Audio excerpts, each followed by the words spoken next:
Okay, so this is our first session on meditation, dream yoga, and out of body experiences. We'll probably run this one for um, 3 months. It's a pretty large area to cover, actually. Today, we're just going to start with the differences between lucid dreaming, dream yoga, and out of body experiences. These are all states of consciousness that occur when the physical body has gone to sleep. So someone who's having an out of body experience or who is in an out of body state, if you were to look at them generally, they would be sleeping, unless that person is very developed in the skill and they can do it in their waking state, or they're so adept at mental travel that they're able to do it, with their eyes open. That's an exception, but that's pretty rare. Uh, Most of the time, if a person's going to have an out of body experience, and you were to look at them, their body would be sleeping. You can train yourself to speak during an out of body experience, but that's also something that needs to be developed and that is quite adept when it comes to this particular skill. So what is a lucid dream? Uh, what is dream yoga? What is an out of body experience? And why are these um, three modes of consciousness so profound and important for your practice? First of all, a lot of standard meditation and spirituality, particularly in the Buddhist systems, some of this is just considered profound and or mystical, and it's not particularly addressed. So, for example, in Zen, they consider some of this stuff distraction, like classified as a superpower. So it's not something that you need to pay much attention to. Just focus on your zazen. Just practice sitting and observing the breath, and you don't need to be concerned about these altered states or these extra or beyond the physical experiences. There's truth in that. I mean, you can get distracted, but of course you can get distracted with anything. It doesn't just have to be dreams or powers. You can get distracted in the text, and that can take away from your practice. So I don't think it's more of a safeguard. So once a person begins to have out of body experiences, and it begins to directly experience the spiritual dimension and what really is on the other side, or what is beyond the physical dimension, there's a kind of fear that comes with that initiation and with that initial crossing the barrier. In the first out of body experience I ever had, there was a fear barrier that I had to cross, and I'm going to explain to all of you what that's about. A lucid dream is when you're having a dream and you realize that you're dreaming. So you have a moment of recognition. Usually in the dream state, your conscious awareness or your capacity to recognize what you are and what you're doing and where you are is not there. It's of course you have memory of the experience upon awakening, but you're not actually aware while you're dreaming. So if you are aware while you're dreaming and you have the thought, this is a dream, and you're walking through the dreamscape with awareness and with consciousness. So that is the definition of a lucid dream. You know that you're dreaming, and because you know that you're dreaming, you're able to navigate and explore the dreamscape. There's a few different ways to have a lucid dream. The two primary versions are called a dream induced lucid dream, so a DILD, This means that you do a physical action during the day called a reality check, in which you look at some kind of stable object in your physical reality that would be unstable in the dreamscape. An example would be the lines on the palms of your hands. So in waking life, you say, am I dreaming right now? You really ask yourself, am I dreaming right now? And you look at the lines on the palms of your hands. And if you're awake, of course, the lines won't move. If you're dreaming, they'll move. Same thing with clocks. If you're awake, you do your reality check. Am I dreaming right now? You look at the clock. The time won't change when you look away and look back. In a dream, the numbers on the clock will change. The dreamscape is a malleable environment.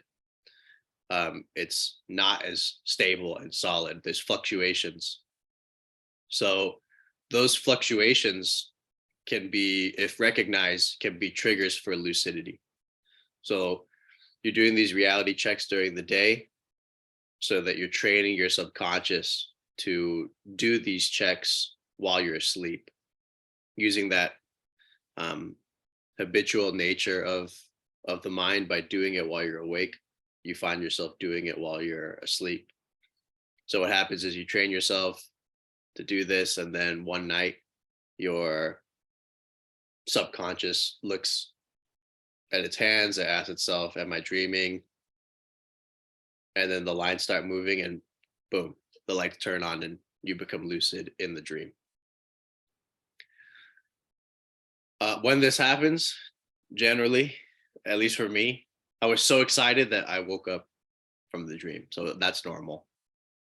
Um, but the idea is, once you've done that a couple times or a few times, you won't be so excited. You'll know to, okay, just relax, or you'll have the lucidity arise, but you won't get so excited that you'll pop out of the dream. So that's a lucid dream. In dreams, you can explore parts of your consciousness or parts of what you are that you would not ordinarily be able to access so directly. I mean, in the dreamscape, you're literally there.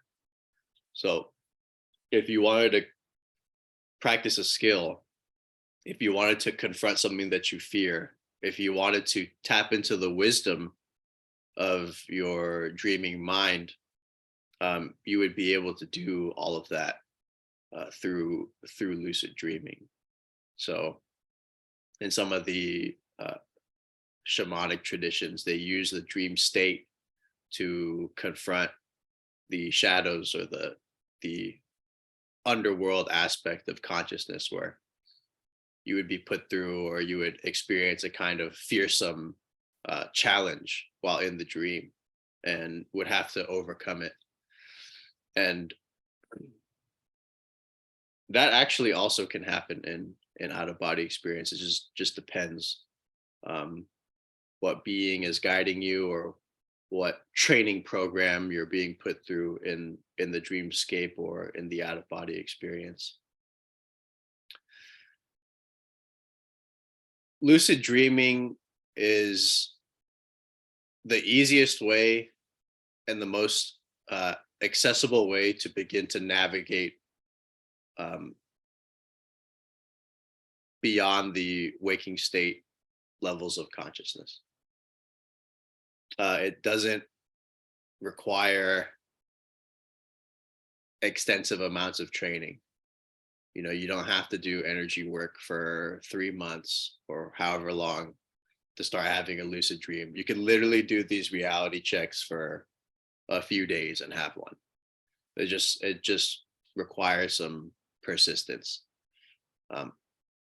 There's another type of lucid dream called a wake induced lucid dream. So wake induced means that you transition directly from the waking state into the dreamscape.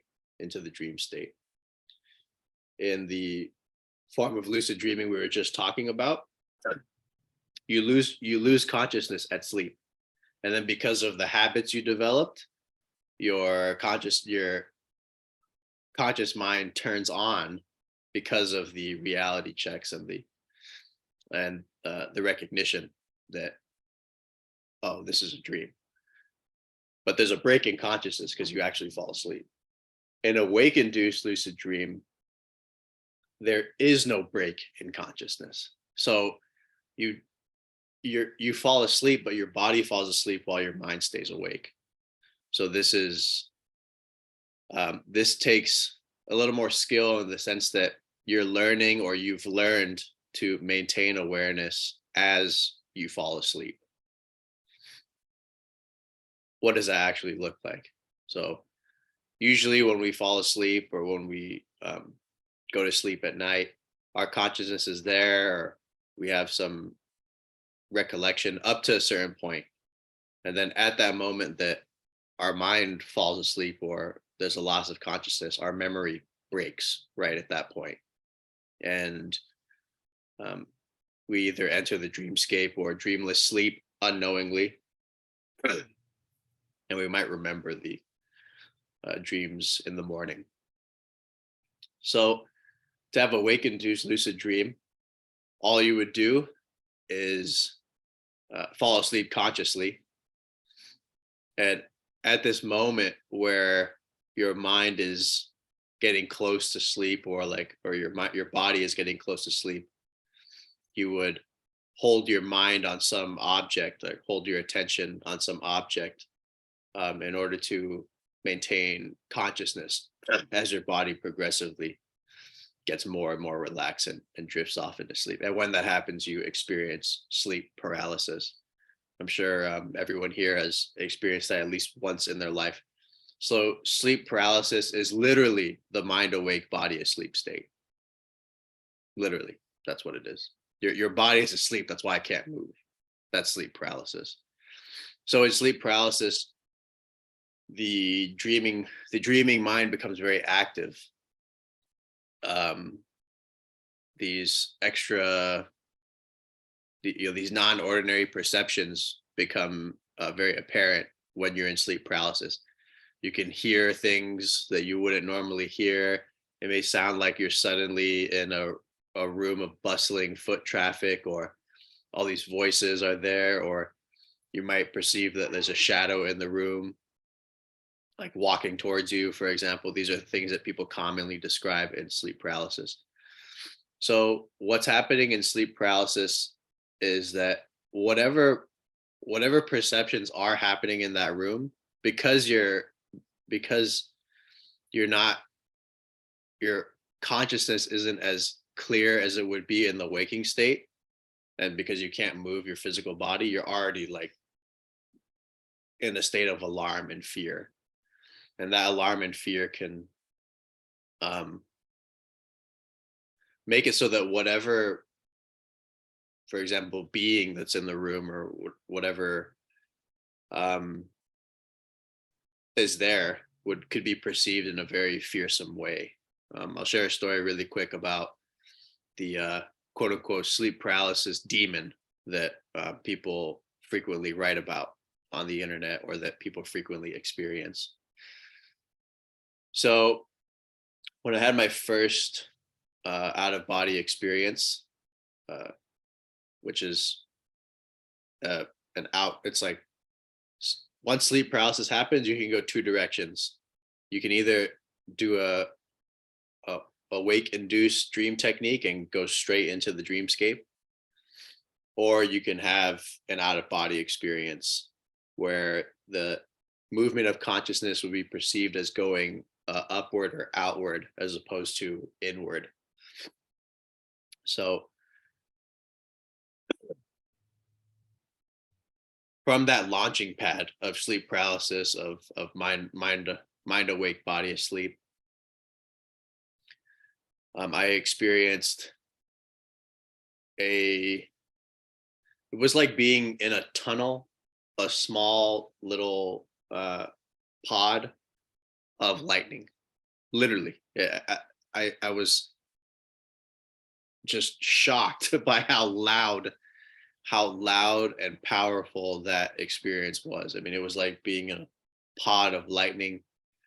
It was so loud. It was like a jet engine blasting off in my ears. And this is something that happens to, I mean, we experience variations of this every night, but we don't have any recollection of the memories. So every time we go to sleep, after we've entered like full sleep paralysis and we've gone further into that, our consciousness usually falls into the dreamscape, and our non-physical body actually separates from the physical body. So this is by clairvoyant observation that all physical life forms have a non-physical double, and that non-physical double leaves the body when the physical being sleeps, and it floats above it a few feet attached by a silver cord. So this is what clairvoyants and out-of-body explorers have seen when they've observed physical beings going to sleep. After some time, this little non-physical, or this, excuse me, not little, but this non-physical double rises up and separates from the physical body. So everyone is actually having an out-of-body experience every night, but the memories just aren't recalled. So upon awakening, the non-physical vehicle, non-physical body reattaches to the physical body, and the person wakes up. And this explorers have noticed that this happens with animals. Animals do this, animals dream. So when I had my first real out of body experience, and I was practicing lucid dreaming for I think a couple months at that point. I was doing reality checks, getting used to navigating the dreamscape. At the time, I was reading books on shamanism too, so I was interacting with spirit animals, particularly a serpent, a kind of serpent guardian in the dreamscape, a basilisk, a very large, very large serpent that was helping me. And actually, I would climb onto the serpent, and the serpent would guide me through the dream dimensions, or into the um, yeah, just into different realms in the dreamscape. So I was already having some familiarity with navigating non-ordinary states of consciousness. So after about 2 months of lucid dreams, I enter sleep paralysis, and I decide, hey, so let's shift the direction of consciousness outward and see what happens. And I did that. I maintained my um, awareness on a point on the ceiling as I fell asleep, and I did this every night. And after a while, these I found that the body was completely asleep while the mind was awake, and these very strong vibrations started. So when the non-physical double is being generated or is exiting the physical body, these vibrations arise, and it's called the vibrational state. It happens in deep sleep paralysis. Like most people have already lost awareness and are completely asleep when it happens.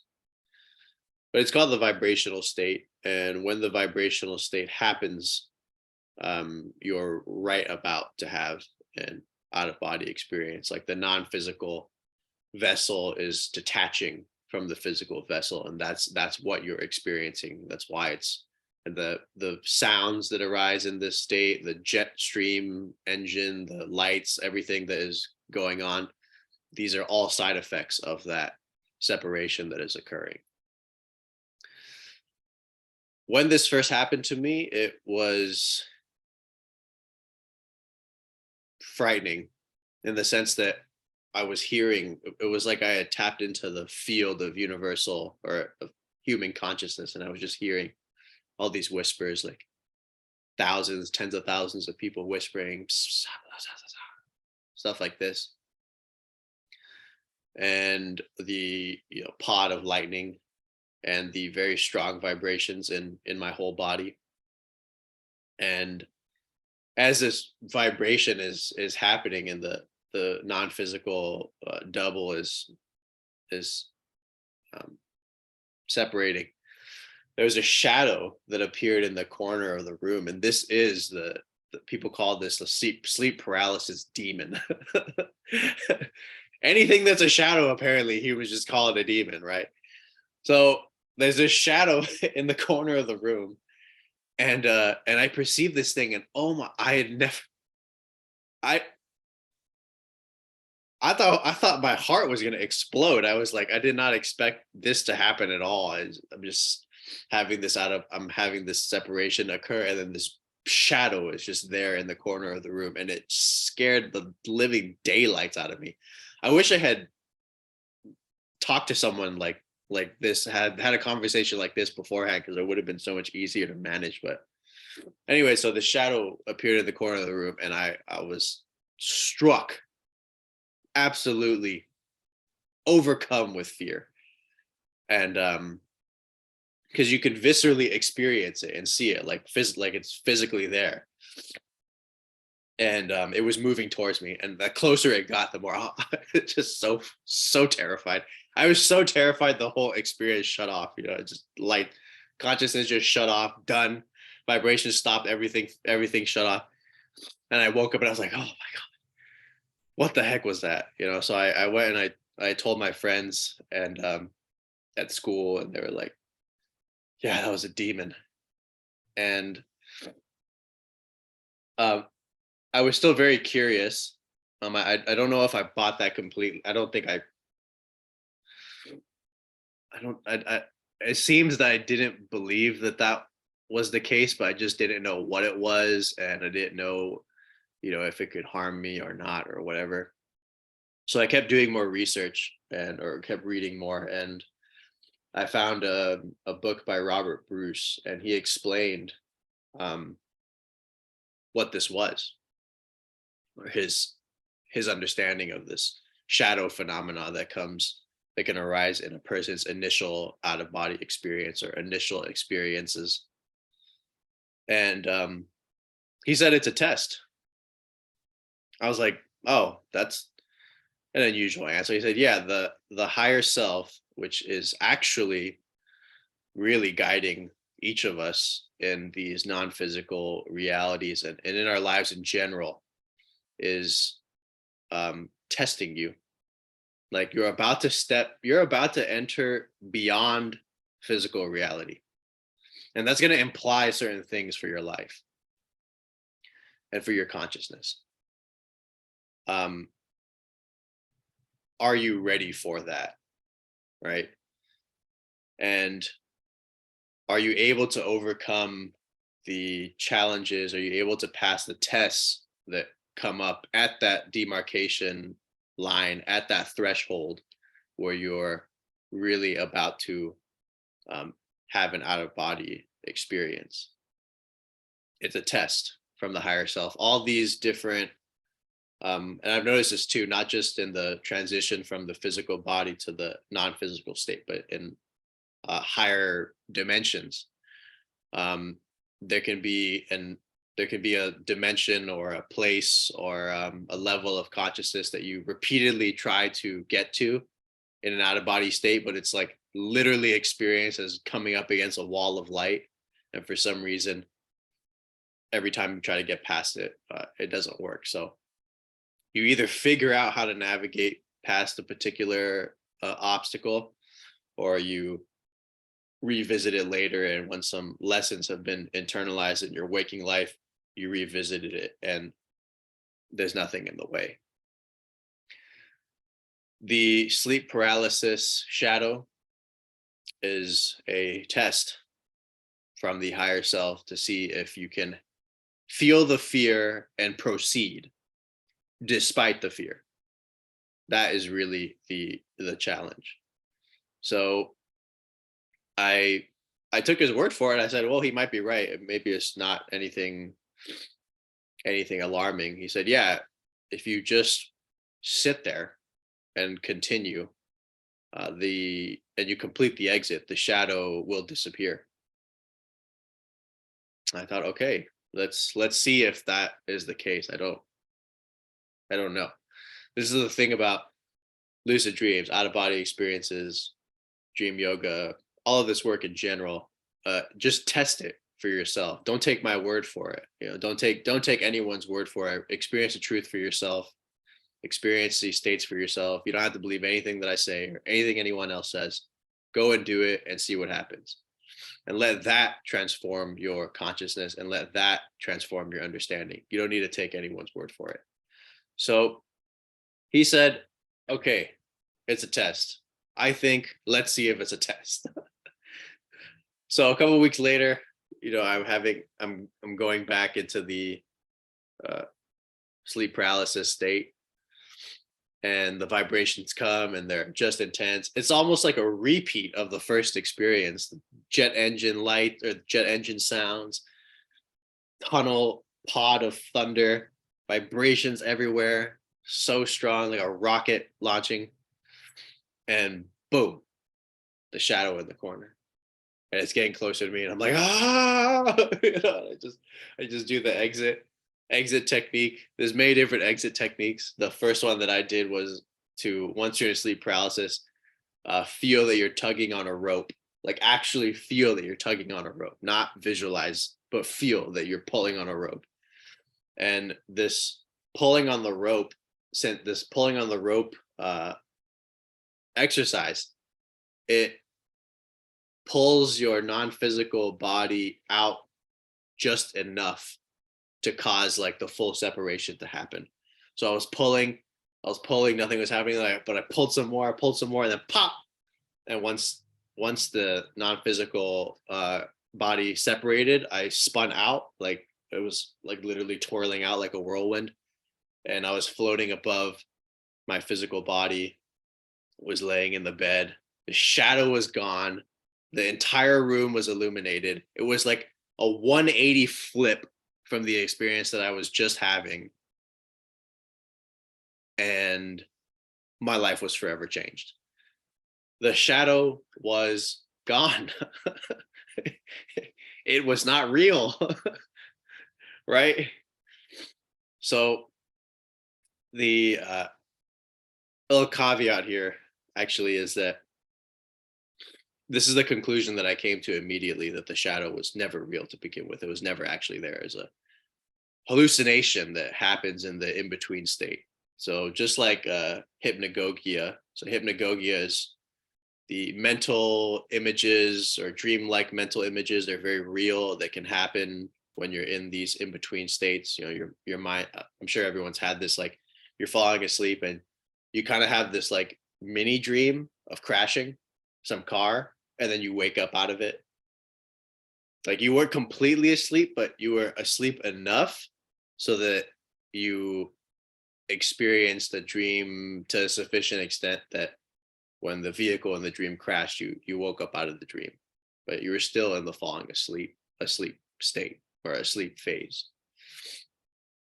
So you weren't like totally asleep, you weren't like totally in the dream, but your mental images were so real and so 3D and so vibrant and vivid that your body was able to respond to them and actually like shock yourself out of the drifting off into sleep. So that happened, and from that point on, I was confident that I was more than my physical body, or that I wasn't just a physical body. I was a physical body and some other stuff that I didn't exactly understand yet. So with the sleep paralysis shadow, at the time I just concluded like, hey, so yeah, I guess it was just a test from the higher self, or the unseen consciousness, unseen aspect of what we are, that is guiding our spiritual evolution, and especially is very active in the out of body state. This is the primary reason for out of body experiences, in my opinion.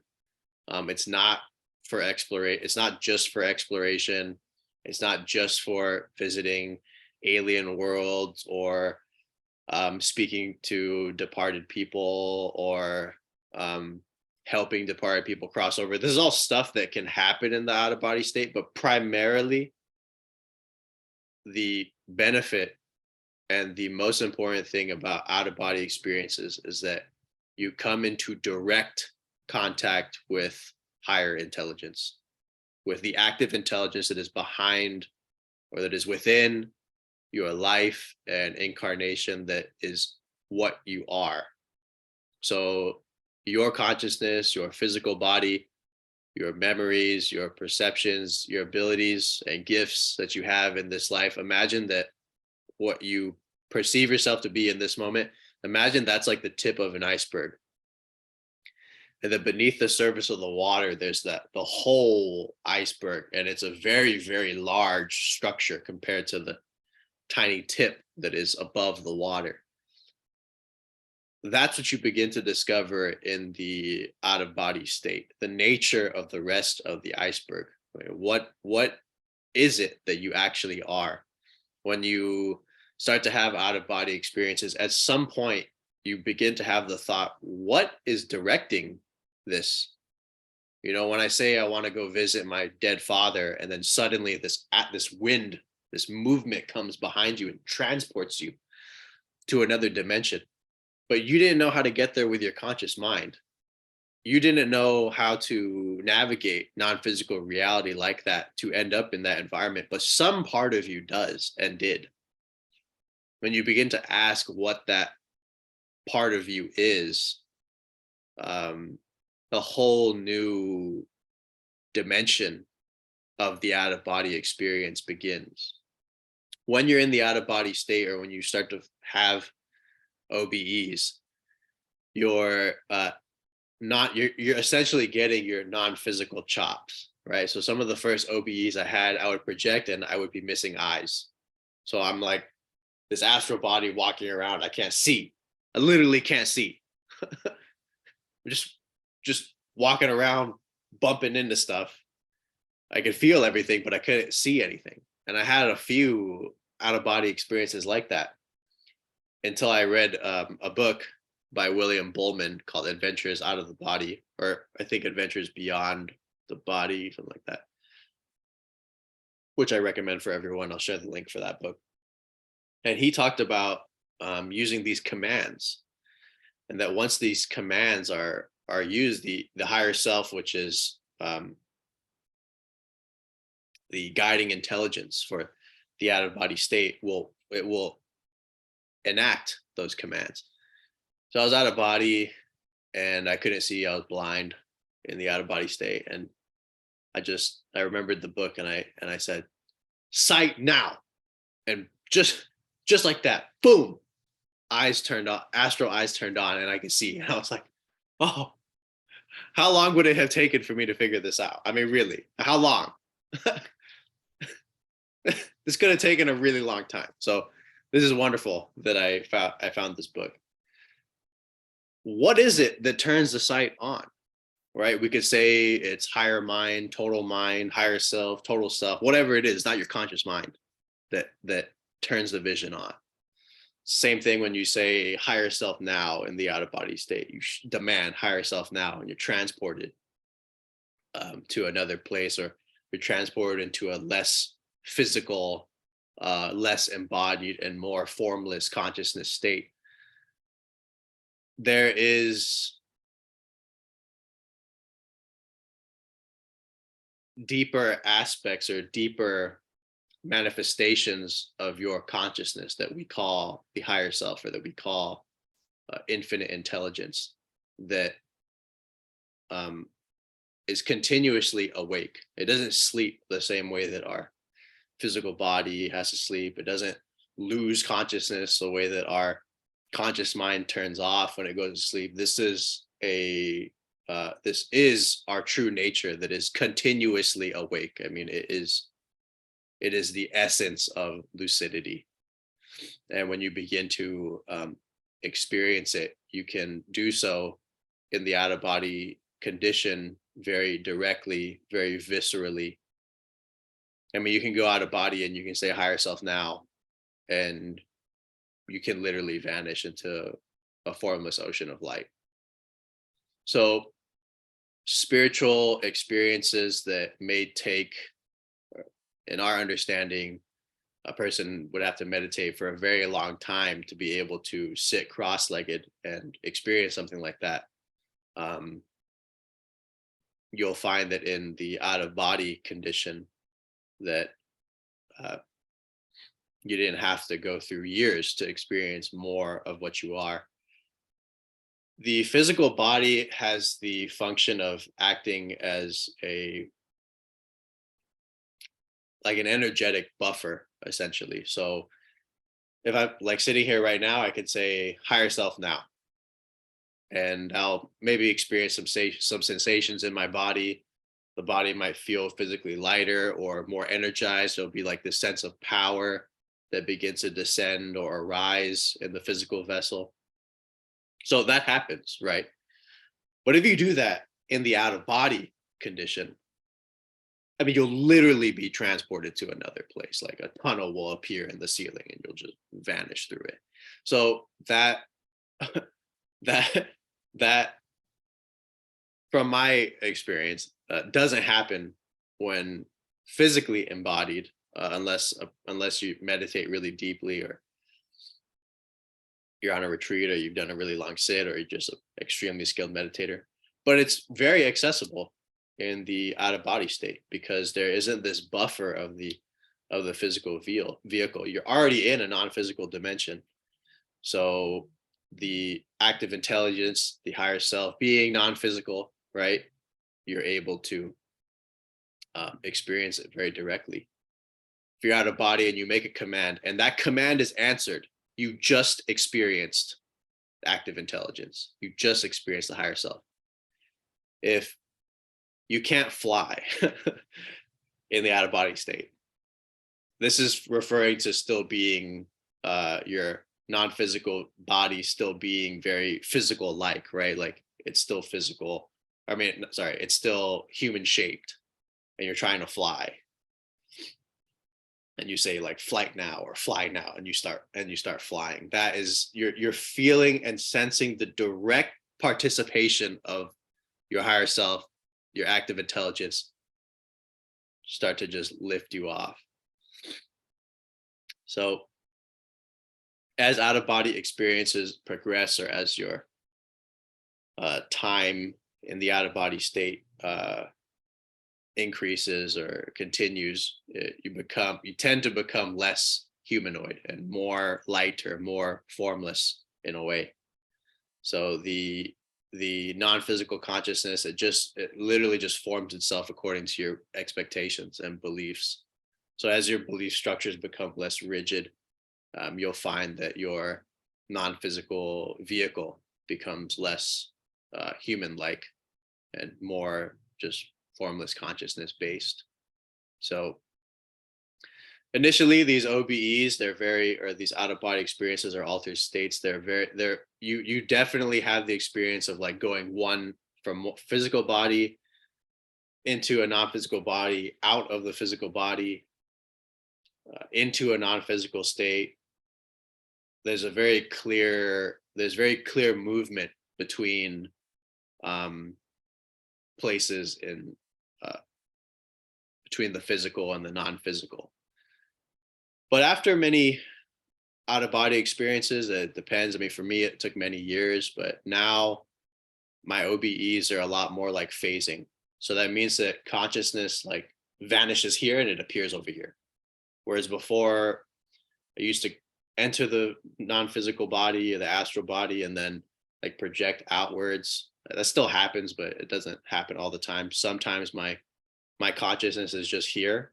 It blips out and it appears fully functioning on and turned on elsewhere in another body, doing some kind of activity, or it'll just vanish here and it'll appear in a formless formless state where it's not engaging in any activity, but it's just pure being, pure light, pure tranquility. So this is all possible, and it doesn't take years of practice. I wouldn't even say it takes it takes half a year. If you're persistent and you're doing lucid dreaming and you're remember, for me, in my opinion, the main function of lucid dreaming is learning to navigate beyond physical realities. And then once you've done lucid dreaming, you can either just continue to do lucid dreaming if you really like that, and you want to refine certain skills. I know athletes that use lucid dreaming, or scientists that use lucid dreaming, because you're in the direct dimension of your subconscious. So you're literally interacting with pure creativity in the dream state. So you can see the potential for an artist in a place like this, or in a dimension like this. One point before I shut off the recording, and then we can take questions from everyone. I mentioned dream yoga. So what can happen in a lucid dream is that your lucidity is become so extended, and because of awakening that is happening in your waking life, like your spiritual awakening, you're becoming less and less identified with the physical body and with the conscious mind. So you are able to access strata of dreaming, or you're able to access dreamless sleep, which ordinary lucid dreamers, or the standard lucid dreamer, I don't think experiences much of.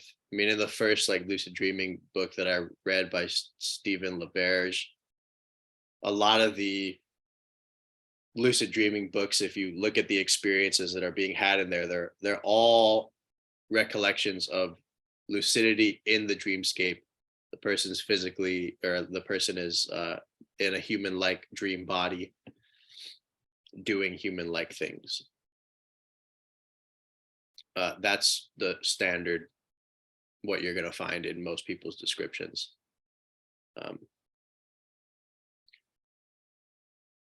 When the dreamscape vanishes, like, you go through these cycles of dream and dreamless sleep throughout the entirety of the night.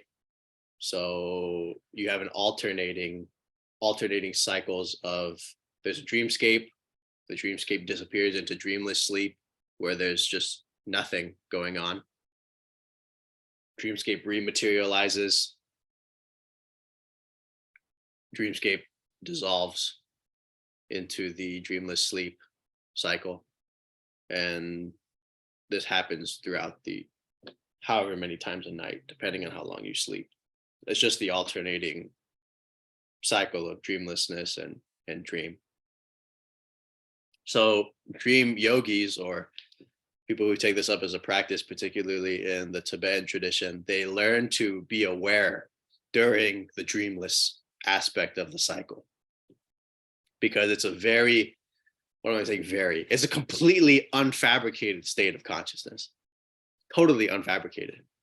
There's no thought that you can have in the dreamless sleep state. There's no intentions you can give rise to once it's happened.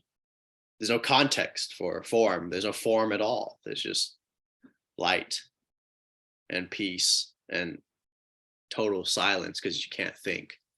You're experiencing a strata of consciousness that is more refined than the dreaming consciousness, than the dream body. And repeated experience of this.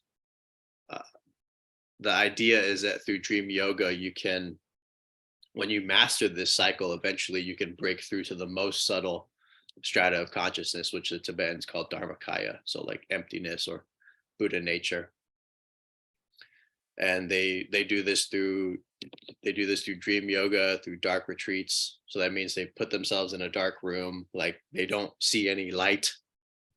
the dark room, the dark retreat room has a double door, so no light gets in. You open one door, put the food in, close it, and then you on the inside open your door, you take the food out and you eat it. You eat in the dark, you sleep in the dark, you shit in the dark, you live in the dark. And when you do that, your dream yoga practice, um, you lose the differentiation between waking life and dreaming life. And your awareness just becomes very continuous through all um, the dream, waking, and dreamless sleep cycles. So this naturally happens as a result of lucid dreaming and dream yoga for people that have undergone awakening. I found that dreamless sleep is much more common for people who do a lot of meditation or who've had some kind of disidentification with form that has happened already. If you've had formless consciousness states and experiences already, you're more likely to be aware in dreamless sleep than the average lucid dreamer. So that can happen. We're going to get more into the specifics of the three next week, but I think I've been talking for a while. The practical point to start doing and to start applying immediately is to begin to write down all of your dreams every night. So I have this, this is my meditation journal, but it's also my dream journal. So I write down all my dreams in here, all my out of body experiences, all my lucid dreams, all of them.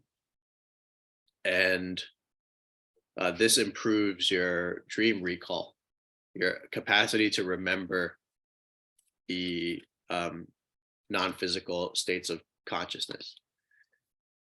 You could be having lucid dreams and out of body experiences right now. You are. I mean, every person has a non-physical separation when they're sleeping.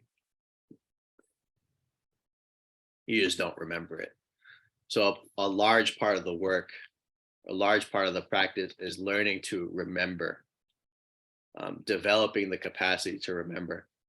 Because I've literally had OBEs that I did not remember until an hour of being awake. So I mean, it means it happened. The experience happened, but I didn't remember it until some trigger in my waking life stimulated the memory. In the same way that you remember dreams like that, the OBE, the memory process for OBEs and lucid dreams is exactly the same. Why don't you remember dreamless sleep? Because this is a level of consciousness where the consciousness is even more refined than the dream state. So the more refined the level of consciousness is, the less likely it is for you to remember it. So you have to actually repeatedly experience dreamless sleep to begin to develop more recall. You have to repeatedly have out of body experiences to develop more recall. And when you go beyond, you start to experience more of the higher self nature of the out of body experience and the higher, more formless dimensions in the out of body experience. You have to repeatedly experience them because the recall is even more refined. Your conscious mind is, or your, well, whatever you want to call it, your mind is more prone to recall states of consciousness that it just has more recollection of. So obviously waking life, physical life, where there's a physical body. So the more formless the experience is, the more removed the experience is from your ordinary perceptions and your ordinary recollections, the more difficult it will be to remember those experiences. It's kind of like if you're in a very deep meditation or in a trance and you have like a piece of wisdom or some information come through, but after the experience you're like, oh, like what was that? You're trying to grasp it, you just have like little shadows of it. It's slippery, it's not, it's gone. It's the same way with many of these more refined states of consciousness, and the way to experience more of them is to repeatedly enter those states, and then by doing so you develop the recall and you start to gain more and more recollections. So initially, when I first had dreamless sleep experiences, for example, uh, they were they were dark void experiences. So one moment I'd be in the dreamscape, say higher self now or something, and boom, consciousness would be pulled upward into some kind of vacuum, and there would be no perception of form, and it was just a void, like a void in space, no thought, no feeling, no recollections, nothing. And then at some point, after a few minutes of that, consciousness breaks, and the next thing you remember, you're in the dream body and the dreamscape has rematerialized, but you didn't experience the actual rematerialization of the scaper. You did, but there was no recollection of it.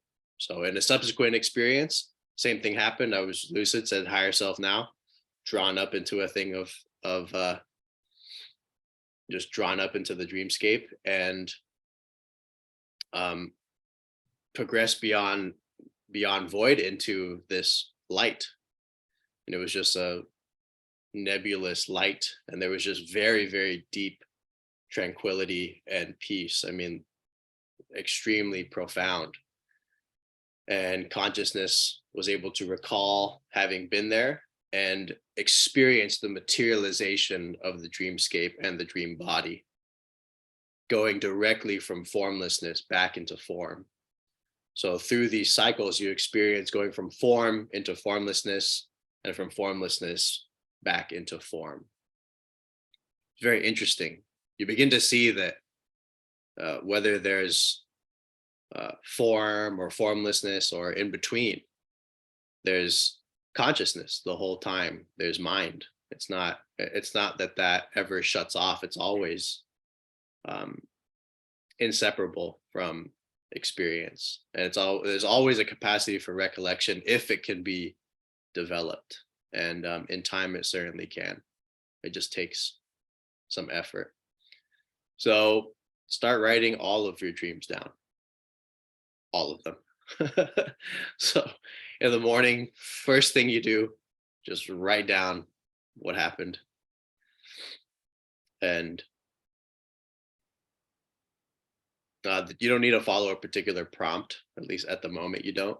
Just get used to writing the dreams. And we've discussed induction techniques in the room.